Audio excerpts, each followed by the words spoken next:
सीमंतोन्नयन संस्कार की क्रिया के यज्ञ के बाद में पति और पत्नी एकांत में जाकर उत्तम आसन पर बैठकर पति पत्नी के पीछे पीठ की ओर बैठ करके मंत्रों को पढ़े। ओम सुमित्रियान आप ओषधय सन्तु दुर्मित्रियास्तस्मै सन्तु योऽस्मान् द्वेष्टियं च वयं दुष्मः।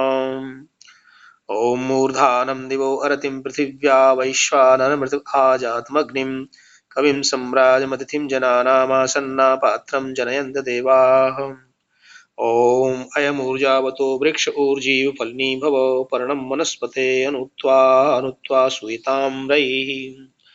ओम येनादिते सीमानं नयति प्रजापतिर्महते सौभगाय तेनाहमस्यै सीमानं नयामि प्रजामस्यै जरदष्टिं कृणोमि।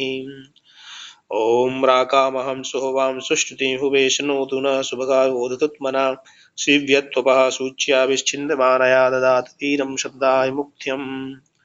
यास्ते राके सुमतया सुपेशसो याभिर्ददासि दाशुषे वशूनि ताभिर्नो अद्य सुमना उपागहि सहस्रपोषं सुभगेरराणाः। किं पश्यसि प्रजां वशून् सौभाग्यं मह्यं दीर्घायुष्त्वं पतुः। पति स्त्री से पूछता है, किम पश्यसि, घी में तू क्या देखती है? तो स्त्री उत्तर देती है, मुझे अपने लिए घृत में उत्तम संतान दिख रही है, गाय आदि दूध देने वाले पशु दिख रहे हैं, अपना सौभाग्य दिख रहा है और पति के लिए दीर्घ आयु दिख रही है। इस प्रकार से उस घृत के अंदर पति देख करके और अपनी भावना व्यक्त करती है।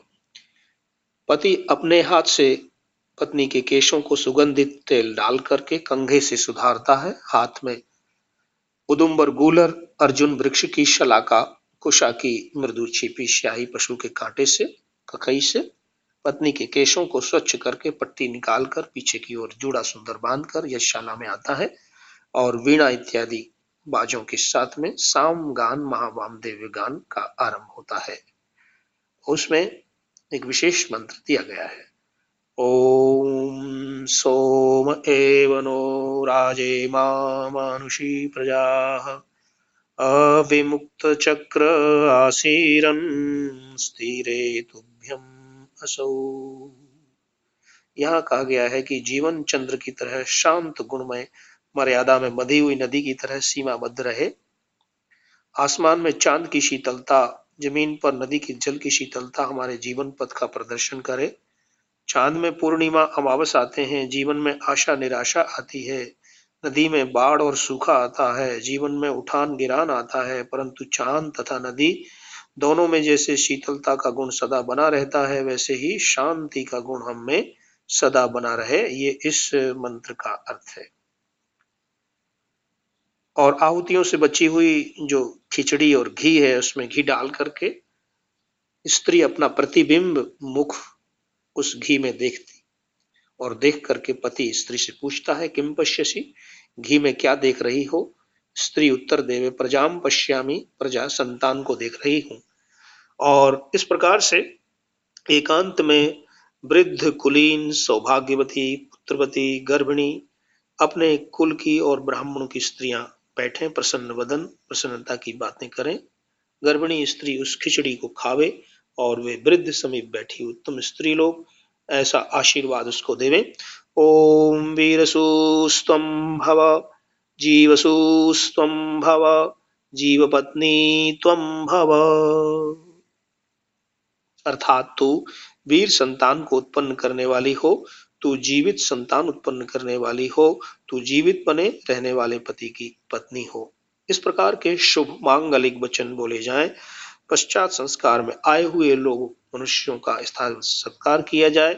स्त्रियां स्त्रियों का, पुरुष पुरुषों को इस प्रकार से उत्तम खान पान अन्न जल आदि वस्त्र से सत्कृत करके और प्रसन्नता पूर्वक विदा करें।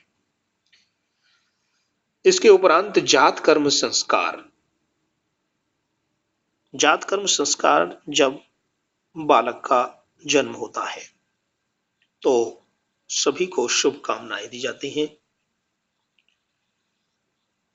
संतान के जन्म के समय जो कर्म किए जाते हैं, बच्चे का मुख नाक आदि साफ किया जाता है, कान के पास पत्थरों को बजाते हैं, बच्चे को स्नान कराते हैं, सिर पर घी का फाया रखा जाता है और सोने की सलाका से घी और मधु चटाया जाता है, क्योंकि अथर्ववेद में कहा है घृत हृदा मधुकूला सुरोदका क्षीरेण पूर्णा उदकेन दध्ना एतास्त्वा धारा उपयन्तु सर्वा स्वर्गे लोके मधुमत् पिन्वमाना उपत्वा तिष्ठन्तु पुष्करिणी समन्ताः।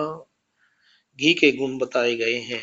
घी जो है अमृत है, चक्षु है, और आयुर्वेद शास्त्र के अंदर अनेक गुण घृत के और शहद मधु के बताए गए हैं।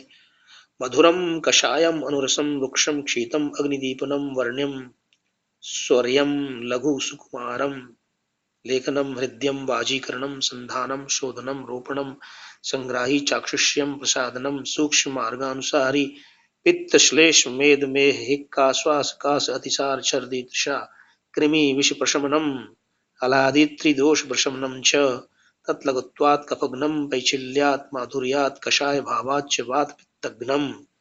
इस प्रकार से मधु और घृत के गुणों का वर्णन किया गया है। घी और मधु को चाटने का एक और लाभ है। बच्चा जब माँ के पेट में होता है तब उसकी आंतों में एक प्रकार का मल जमा हुआ रहता है जिसे मेकोनियम कहते हैं। डॉक्टर लोग प्राय इस मल को निकालने के लिए अरंडी का तेल, कोस्टर ऑयल दिया करते हैं, परंतु उससे आंतें उद्वेलित हो सकती हैं। इस मल को निकालने के लिए घी और शहद अति उत्तम पदार्थ होते हैं। अरंडी के तेल की जगह घी और शहद को बच्चा आसानी से चाट लेता है। अरंडी का तेल पिलाने के लिए तो जबरदस्ती करनी पड़ती है। तो बालक को मधु और घृत के प्राशन से चटाने से वो कार्य सहसा ही हो जाता है। और सुवर्ण शलाका का प्रयोग किया जाता है। संस्कार विधि में लिखा है घी और मधु को सोने की शलाका से बालक को चटाएं।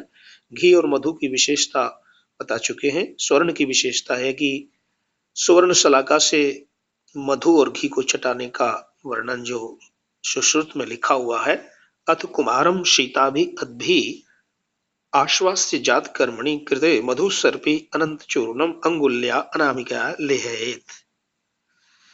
इस प्रकार से सोने को चटाने का तरीका न सज्जति हेम पांगे पद्म पत्रे अम्बुद विषम। सुवर्ण खाने वाले के अंग में विष ऐसे ही प्रभाव नहीं करता है जैसे पानी में रहते हुए भी कमल के पत्र पर पानी का प्रभाव नहीं होता है, तो सोने का सेवन भी किया जाता है। इस भावना को यहाँ व्यक्त किया गया है। घी और मधु के प्राशन सोने की शलाका से करना चाहिए। तीनों ही अमृत पदार्थ और श्रेष्ठ उत्तम पदार्थ हैं। इन उत्तम पदार्थों